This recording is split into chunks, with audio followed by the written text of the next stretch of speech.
Welcome to another episode of Resurge the Spike ATL presented by FILA Sports Podcast. If you have not yet subscribed, please go subscribe to our YouTube channel. Also, we have a page on Facebook, Twitter. So please go follow, subscribe, like our content, and feel free to comment whatever you like. Any opinions that you have, feel free to hit us up and let us know whatever your comments are.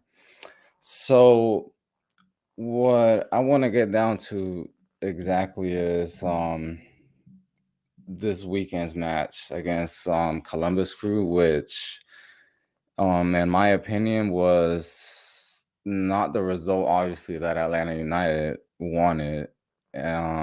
But at the end, the team showed a performance that was worthy of Atlanta United, was worthy of 3 points, was worthy of more goals than what they scored, obviously. And I feel like Atlanta United had some flashes of the old Atlanta United throughout that game. I was actually there myself at Mercedes Benz, and I know a lot of people around me were pretty hype, were pretty into the game. Um, Throughout the whole game, I noticed that the intensity that the people had in the field was on the field and off the field and in the stands was just something that I hadn't seen in a while, honestly, at Mercedes Benz. When it came down to the team performance, though, itself on the field, I feel like we lacked a bit of confidence when it came on front of goal. There was a lot of times where there were shots that should have been taken but weren't taken, and I feel like that's where the confidence is lacking. Something that Rob Valentino talked about in the post match interview. He said something that really stood out to me, which was that he never his intentions weren't to basically like limit the players to what they were able to do on the field. Um, Somebody asked them about that in the specific situation with Santiago Sosa, which um, he was a little bit more free to go upfield. We saw him more on the final third of the field, and Atlanta United created many chances in the first half that were just unlucky. Were and I feel like unlucky is not the right word because ye, to an extent, luck does play a part in soccer, but the way that Atlanta United played this weekend was classic. Like I said, flashes of Atlanta United. Um, they had a total amount of 19 shots on goal, but only 5 were actually on target, which comes to tell you, that there needs to be a little bit more confidence on front of goal. There's a lot of times where I saw in the first half, Machop Chol, he was wide open on the left wing, and there was a lot of times where he had space to take a shot or get a better pass, a better look. But I feel maybe it's not is the confidence where he doesn't have the amount of minutes that obviously a MLS player should have, but I still think that he did a great job. Everybody overall, like I said, did a great job. Something that also stood out to me was the fact that Atlanta United was pushing pretty high up right since the beginning. Um, I don't know if it came down to the fact that Columbus Crew came out with a defensive lineup. That a lot of players, Salada Young was on the bench, so that kind of stood out to me. The fact that Caleb Porter came out with a lineup like that. I mean, it stood out to me, and I feel like it was the fact that he knew that Atlanta United was going to come out on the front end, and at the end, you look at it, and li- it was pretty unlucky for Atlanta United, honestly, throughout the whole 90 minutes. The fact that they weren't able to capitalize on the chances, because there were clear chances. There were the out of the five shots that were actually on target, there were shots that if it were under other circumstances, I feel like Atlanta United would have put them away. But I don't know if it's just the stretch that we're under. Hopefully, Friday against Orlando City, the the old rivals. Hopefully, we're able to pick it up. Hopefully, we're able to have some type of momentum coming into the game, knowing that they had a heck of a weekend as well. They lost 5-0 the New York Red Bulls. So you look at it, and this could be the right moment for Atlanta United to pick up momentum.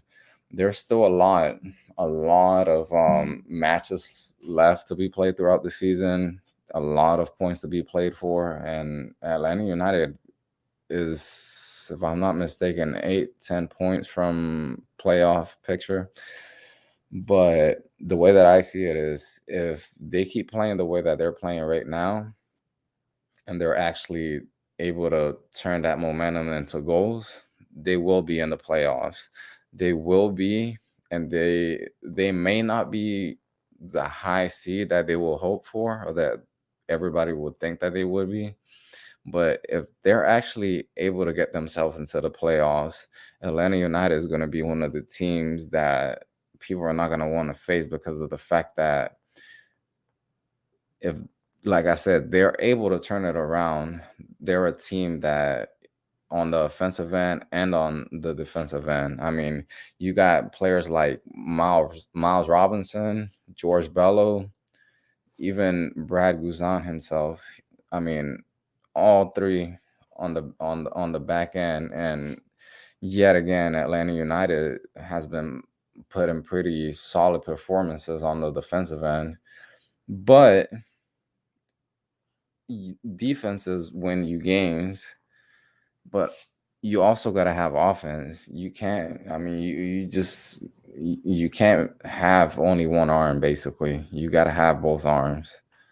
And the way that I see it is, Atlanta United has to be more determined on the front end when it comes to being on front of goal. Uh, Now, when it comes to Atlanta United as a team right now, like I said, the performances and what the fans and everybody has seen is that they've been on the front end, but they got to turn it into goals. Um, Also, some news that came in this morning. Thiago Almada from Vélez Sarsfield has supposedly reached an agreement to come to Atlanta United for a transfer fee of $15 million, which has been, if I'm not mistaken, the second highest fee after Pete Martinez left from River Plate to come to Atlanta United as well. Now, Thiago Almada is a midfielder that can play on the left side and on the attacking center mid. To what I've seen, he likes to get on the front end as well. He's the type of player that likes to dribble through players and make the type of passes, in between lines that breaks defenses. And, it just is the type of player that changes the game, basically. But I've seen a lot of criticism towards the transfer already, because as usual, everybody's already comparing it to Miguel Almiron, to Piti Martinez, and as we all know, the only player that really to the expectations that Atlanta United has had, the only player that really stood out was Miguel Almiron. And the bar that he set was just way too high. Just like the bar that even Joseph set for himself. It's just ridiculously high. So when it comes down to people comparing players that are coming into Miguel Almiron, there's no comparison. There's no talent that is gonna fill that number 10 jersey of Atlanta United like Miguel Almiron did. As simple as that. There's no other talent that is there. May be talents that will be close or it may be similar, but never the same as Miguel Almiron. What he did in those 2 seasons, 2017 and 2018, for Atlanta United, it was just ridiculous. Though no, I mean, you see the amount of money that they paid for him. As simple as that. That's what speaks nowadays is the money that they pay. But I was having a chat with Ronald Pena from Siempre United on Twitter about this subject that I'm discussing right now, and he said that himself. Nobody's gonna fill that number 10 jersey like Almiron did. Now, this doesn't mean that I'm throwing no shit at Marcelino Moreno, because he has been one of the players that in the past few games to me has stood out more than anybody else on the offensive side. He has been the type of player that has looked to exploit those close spaces. We don't see that with other players right now in Atlanta United. Yeah, Joseph has shown some type of light right now in this last game, but honestly, I feel like that's what Atlanta United needs. They need a player that is gonna break through those close spaces with the one touches, with the quick runs in between the lines. But right now, we're having that turnaround.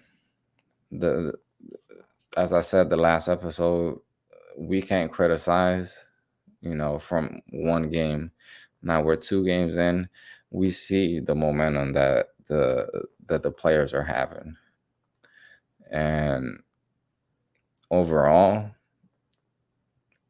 as I've seen around me personally, I'm happy with the team performance overall, but we really do have to capitalize on front of goal. It's you can't win games if you do not score goals, and we have lacked that since last year. Ever since Joseph got injured, I mean, we're talking about a year plus, and that was a lot of the criticism that Atlanta United also got in the first 2 years, that there needed to be somebody else that needed to step and score goals other than Joseph, because he was the only one putting in the back of the net.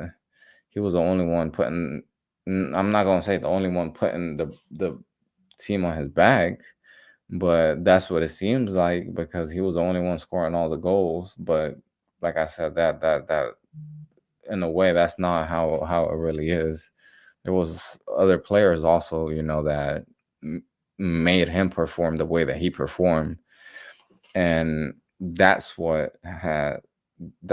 what Atlanta United has really lacked is the fact that also they weren't able to replace the pieces that they took out. But hopefully, with Thiago Almada coming in, he's gonna be the type of player that is going to change the game. But but there also is something else. This means that Atlanta United is going to be playing, or is going to have, not playing, is going to have three number 10s, as Ezequiel Barco is considered a number 10 for some, Marcelino Moreno, and Thiago Almada. All of them could play under that position. Now, this is the thing. When you have three players of that type of caliber, of the type that can change a game in the way that they can, you have to work with it. You have to, as a manager, you have to work with those egos, because all three of them, no matter, you look at all three of them, they're relatively young, and they want, to be seen on the big stage. They have that ego to be want to seen by the world, as simple as that. But this is when a manager has to specifically come in and say, you guys have to do what's best for the team, not for yourself. Because if the team shines, then that's gonna make you look good. If you try to make yourself look good, you're not gonna make the team look good. It's as simple as that. No individual is ever like gonna be bigger than a whole team, to where they're just gonna have basically the say, or to do whatever. Now, with that being said, the whole Joseph situation, now that's a whole different thing. Nobody really knows what happened.